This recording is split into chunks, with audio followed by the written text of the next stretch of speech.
કોડીનાર શહેરને જોડતો Una national highway છે। આ નેશનલ હાઈવે પર ત્યાં ડિમોલિશનની કામગીરી શહેરની અંદર હાથ ધરવામાં આવી છે। આ ઉના ઝાપા વિસ્તાર છે જે કોડીનારનો, અને અહીંયા પર આ જે ઉના રોડને જોડતો રસ્તો છે તેને હવે ત્યાં દબાણ છે તે હટાવવાની કામગીરી હાથ ધરવામાં આવી છે। સામે જે દેખાય છે તે કબ્રસ્તાન છે, અને આ તરફનો રસ્તો છે જે કોડીનાર શહેર બસ સ્ટેશન તરફ જઈ રહ્યો છે, અને આ જે રોડ છે તેને અત્યારે મોટો બનાવવાની કામગીરી છે તે હાથ ધરવામાં આવી રહી છે। નગરપાલિકા દ્વારા આ કાર્યવાહી કરવામાં આવી રહી છે। આ એક રસ્તો જીનપ્લોટ તરફ જાય છે અને આ રસ્તો છે સિટીની અંદર જાય છે।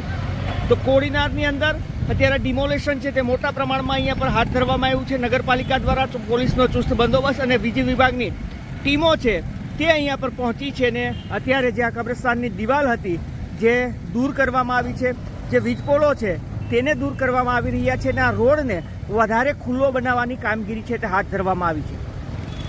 એવું ચર્ચાઈ રહ્યું છે કે આઇકોનિક રોડ છે તે અહીંયા પર બનાવવા માંગે છે નગરપાલિકા, અને તેને લઈને જ આ ડિમોલિશન છે તે અત્યારે સવારથી જ હાથ ધરાયું છે ચુસ્ત પોલીસના બંદોબસ્ત વચ્ચે, અને શાંતિપૂર્ણ માહોલમાં આ ડિમોલેશન છે તે કોડીનારની અંદર થઈ રહ્યું છે।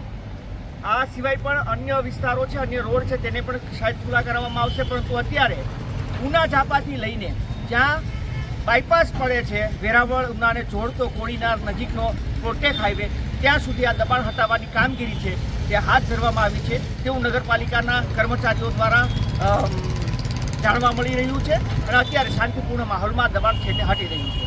દિલીપ મોરી, ગીર સોમનાથ।